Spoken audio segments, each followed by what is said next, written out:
Sebuah komputer mengalami penurunan harga secara berturut-turut 40% dan 20%. Berapa penurunan total harga komputer tersebut? Nah, saat terjadi penurunan pertama,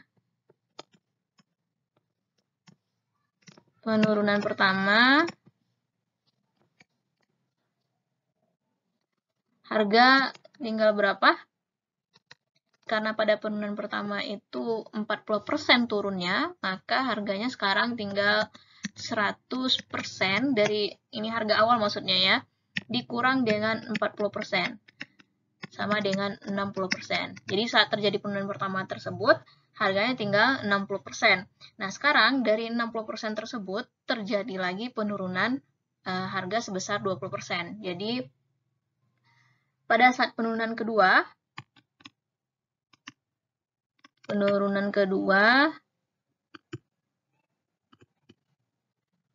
terjadi 20% penurunan ya. Maka 20% kita kalikan dengan 60%. Yaitu 20/100 dikali dengan 60/100. Ini sama dengan 2/10 dan 6/10 sama dengan 12/100 atau sama dengan 12%. Nah, jadi setelah terjadi penurunan kedua, itu harganya sekarang adalah 12%. Kemudian, penurunan pertama tadi ada 40% kan? Maka sekarang penurunan total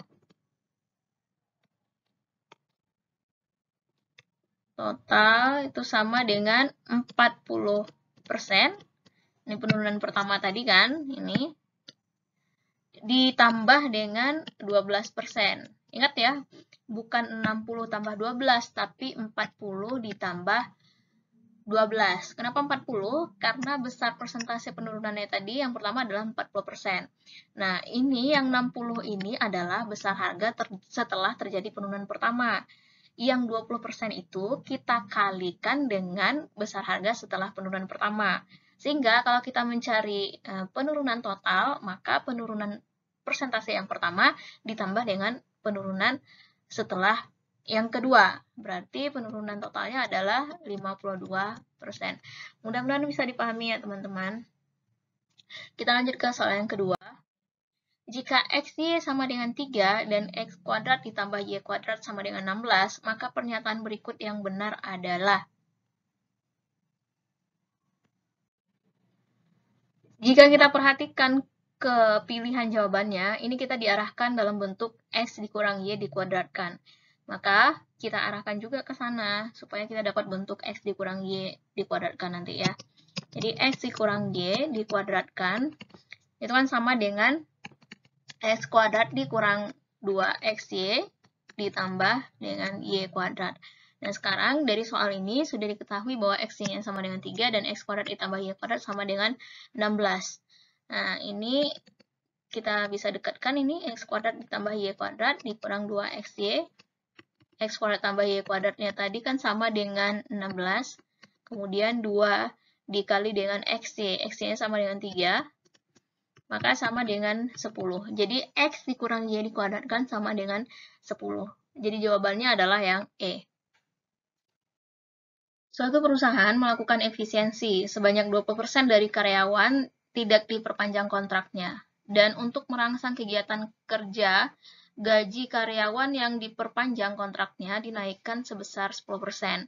Jika dilihat dari pengeluaran gaji, berapa persenkah penghematan yang diperoleh oleh perusahaan tersebut? Yang pertama, kita hitung dulu berapa persentase karyawan yang tersisa. Jadi, karyawan yang bertahan, yaitu karyawan awalnya tentunya 100% dikurang dengan 20%, sama dengan 80%. Jadi, sekarang karyawannya itu sebesar 80% ya, yang tertinggal. Kemudian, gajinya naik sebesar 10%. Yang tinggal ini gajinya sebesar 10%, maka pengeluaran perusahaan akan menjadi 80% dikali dengan 110.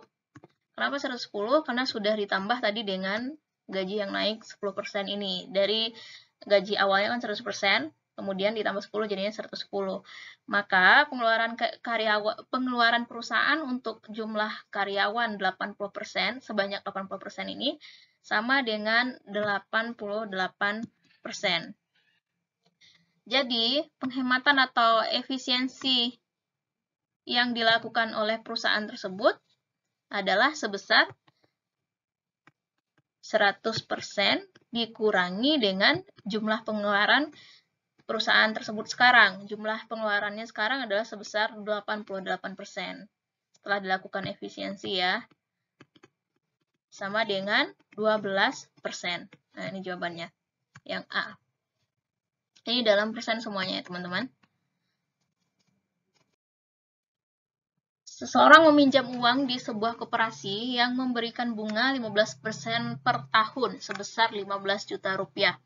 Jika ia mengangsur Rp1.020.833 per bulan, maka lama ia meminjam adalah berapa bulan? Nah, sekarang kita buat dulu model matematikanya. Dari sini, ini bentuk model matematikanya seperti ini. Karena dia meminjam per tahunnya sebesar 15 juta rupiah dan bunganya adalah 15%, maka ini akan menjadi 15 juta dikali dengan 15% bagi 12. Berarti dia minjamnya dapatnya segini nih, 15 juta dikali dengan 15% dibagi dengan 12. Nah, itu per bulan. Kemudian ditambah dengan 15 juta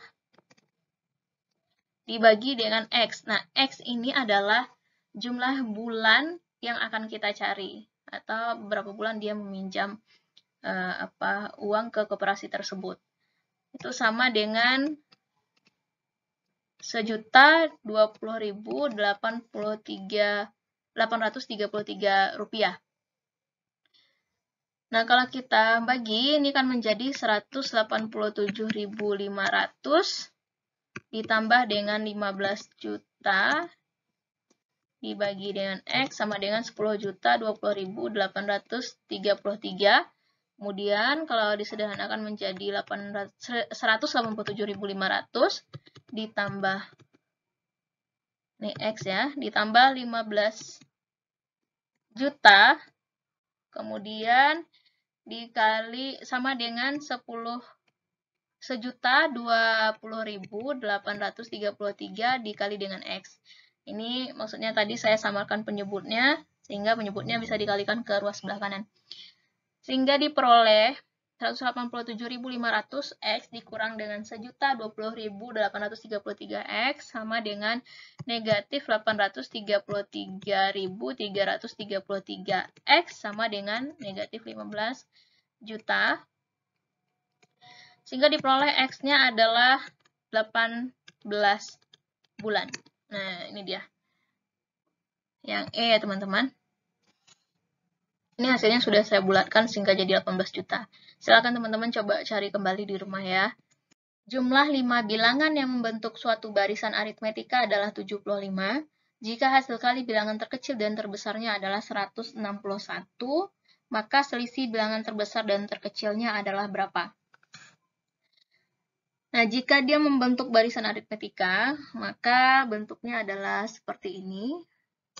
A ditambah A tambah B untuk suku keduanya, ditambah suku ketiga A tambah 2B, ditambah suku keempat A tambah 3B, ditambah suku kelima A tambah 4B. Karena di sini ada 5 bilangan, berarti cuma ada 5 suku saja, dan jumlahnya adalah 75. Ini berarti U1-nya, U2, U3, U4, U5. Kemudian yang diketahui lagi adalah jika hasil kali bilangan terkecil dan terbesarnya adalah 161, berarti U1 dikali dengan U5 adalah 161. Atau sama juga dengan A dikali dengan A tambah 4B, sama dengan 161. Kemudian pertanyaannya adalah, maka selisih bilangan terbesar dan terkecil adalah, Bilangan terbesarnya itu berarti U5, dan bilangan terkecilnya adalah U1. Jadi pertanyaannya itu adalah U5 dikurang U1 sama dengan berapa? Nah, dari sini A dikali dengan A tambah 4B sama dengan 161, kita bisa mencari nilai B-nya berapa. Namun kita lihat dulu, dari sini, dari deretnya ini, kita bisa menjumlahkan dan dapat suatu persamaan juga. A tambah B sampai A tambah 4B itu sama dengan A-nya ada 5 ini, jadinya 5A ditambah B-nya 10B sama dengan 75. Nah, ini kalau kita sederhanakan persamaannya jadi seperti ini. 5A tambah 10B sama dengan 75, atau sama juga dengan A tambah 2B sama dengan 15, dan A sama dengan 15 dikurang 2B. Nah, dari sini kita bisa substitusi nilai A-nya ke sini untuk memperoleh berapa nilai B nanti. Jadinya A-nya sama dengan 15 dikurang 2B. Kita substitusi. Bentar ya, kita sederhanakan dulu. Ini jadi A kuadrat ditambah 4AB sama dengan 161. Sehingga kita substitusi nilai yang tadi itu. 15 dikurang 2B dikuadratkan ditambah 4 kali A-nya 15 dikurang 2B sama dengan 161. 15 kuadrat 225 dikurang 2AB, berarti 2 kali 15 dikali dengan 2, 60B ditambah dengan 4B kuadrat ditambah 60, kemudian 60B ya, karena di sini ada B harus ini. 60B kemudian dikurang 8B kuadrat sama dengan 161. Nah, 60B-nya habis sehingga diperoleh negatif 4B kuadrat sama dengan 161 dikurang 225. Sehingga diperoleh B kuadrat sama dengan 64 bagi 4. B sama dengan akar 16 sama dengan 4. Ini sebenarnya plus minus 4 ya, jadi yang berlaku itu adalah yang positif saja. Karena ini menunjukkan beda, karena ini bedanya naik. Jadi artinya bilangannya dari yang terkecil ke yang terbesar, maka bedanya adalah positif tentunya yang kita ambil. Kemudian setelah kita cari berapa B-nya, kita dapat mencari berapa bilangan terkecilnya. Bilangan terkecil tadi sama dengan A ya. Nah, A-nya dapat diperoleh dari sini nih. Sama dengan 15 dikurang 2 kali B, 2 kali 4. Sama dengan 15 dikurang 8 sama dengan 7. Jadi A-nya sama dengan 7. Setelah dapat A-nya yang sama dengan 7, ini juga berarti sama dengan U1. Kemudian kita bisa mencari bilangan terbesarnya. Bilangan terbesar adalah U5 ya. U5 sama dengan A tambah 4B. Sama dengan A-nya adalah 7 tambah 4 kali 4. 7 ditambah 4 kali 4 sama dengan 23. Nah, ini dapat U1-nya sama dengan 7, U5-nya sama dengan 23. Pertanyaannya, maka selisih bilangan terbesar dan terkecil adalah 23 dikurang 7 berarti ya. Jadi kita ke sini, U5 dikurang U1 sama dengan 23 dikurang 7. Sama dengan 16. Jadi jawabannya adalah yang C. Nah, baik teman-teman, demikianlah video yang dapat saya bahas, atau soal yang dapat saya bahas pada kali ini. Mudah-mudahan bermanfaat bagi teman-teman semua. Terima kasih. Assalamualaikum warahmatullahi wabarakatuh.